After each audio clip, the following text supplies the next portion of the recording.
Tour de France Summer 23. 5 parks, horrible weather. Episode 2, Puy du Fou. And today we are in Puy du Fou, which is one of a kind theme park. There are no rides, no attraction. All the shows and historical shows and settings are the key element of this part. To the extent that there are probably like more than 4,000 actors and volunteers working on this park, and we got these massive, highly themed settings with lots of on-stage props, and there is really a lot going on. So let's have a look at what it's on offer in this park, and as usual I'm going to tell you what I liked, what I didn't like, and if it's worth a visit. So first of all, Puy du Fou, why it's so one of a kind, I would say. Well, first thing is because most of the buildings are actually authentic. So there is a medieval castle and other buildings which are not props, they are authentic. Then in the park there are lots of theaters and arenas, indoor, outdoor. You see the scale, they are massive. Probably they can get up to 4,000, 6,000 guests each of them. And each of them has been built and designed specifically for the show and only for the show which is going live there. This is really important because it's a park in which, yes, there are all these shows, but everything in terms of buildings, scenography, and all the props, all the effects, it's to a different level. I mean, the scale, the grandeur, the wow factor can be reached only because everything has been designed to deliver that specific thing. So we're not talking about generic theater and maybe put a show in it, but everything has been designed to deliver that thing. We're talking about lots of shows. Each of them is around 20-30 minutes. So it's gonna fill your day easily.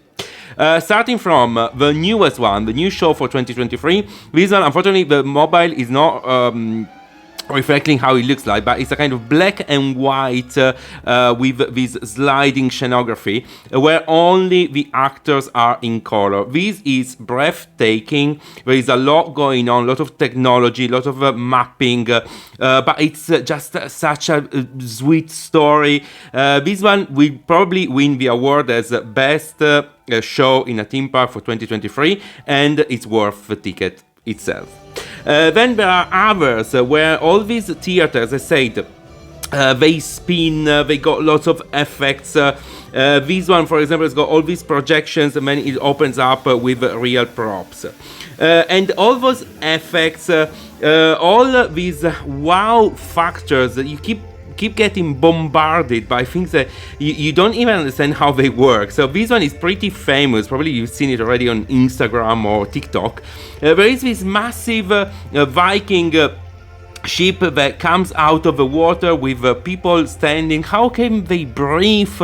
I mean, that just doesn't make any sense. And at some point, you don't even pay attention to those things anymore because you give them for granted. But seriously, what is going on in front of your eyes is out of this world, and you keep just having your mouth open and saying, okay, what is going on here? It's such a unique feeling. All these shows have been built, written, choreographed. They are like proper, movie productions or theater productions. Also, the walkthrough are amazing. So here you see one which is on a ship, and the whole setting is moving, so it's giving you that kind of feeling of being on the ship. And there is another one around the World War, which is breathtaking and quite moving as well.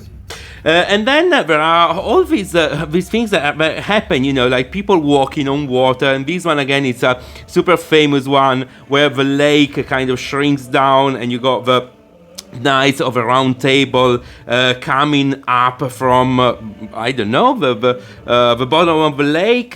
We don't know exactly what is going on, but just to say that the level of technology and how it's cleverly used is really making a difference. And then the use of animals, so they are trained and they are acting as actors. And again, here there is a horse coming from the bottom of the lake. What is going on? We don't know.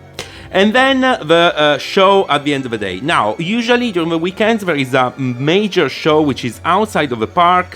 It's got a separate ticket with 4,000 actors, thousands of animals and all that.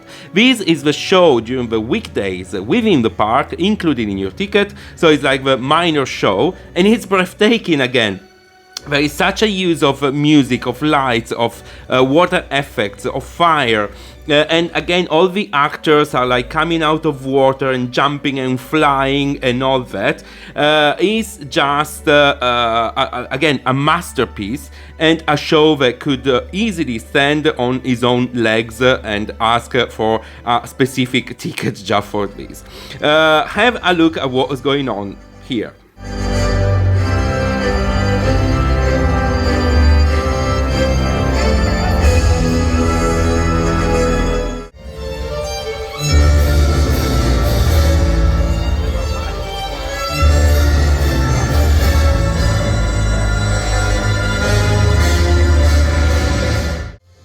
So say that, is it worth a visit? But clearly, yes. It's a one-of-a-kind theme park. Actually, not, because there is also Puy du Fou in Spain. So there is a kind of similar park in Spain. But apart from that, it's the kind of theme park where there are no attractions. Everything is designed around shows.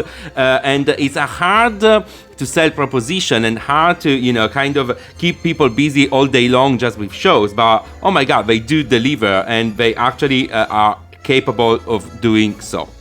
Such a unique experience and such a clever use of effects of those theaters and arenas designed and built just to deliver the specific show. Really good. What are the flops? Well, first thing is like everything is in French. Now, you can use the app to have a live translation in few languages, but I would suggest them to also to do a show, at least one show per day in English would be good. Then another flop from my side is like the use of animals. As you know, I'm not really keen on animals in captivity or, used for shows and used in theme parks. Now, here probably is more functional, and I have to say they've done a great job in terms of those the birds. What the birds are doing every single show is just unbelievable. But I said, probably I wouldn't. I would prefer not to see lots of animals used in the shows. Is it a park that I would visit again? Here is where I struggle. Probably not. Why? Well, because I think it's breathtaking and it's such a wow factor the first time you see every single show. But probably re-seeing everything would not deliver the same spectacular and the same experience.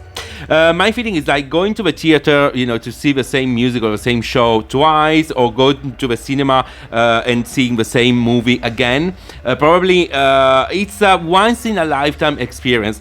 Also because all the shows are kind of set in stones. They cannot be changed because everything is being built and created for the show itself. So probably it's the first time you see everything is like, wow. But the repeatability of this park is not a lot. So I hope you are now dying to go and visit Puy du Fou, and the Tour de France continues. The next stop is gonna be Park Asterix, so subscribe.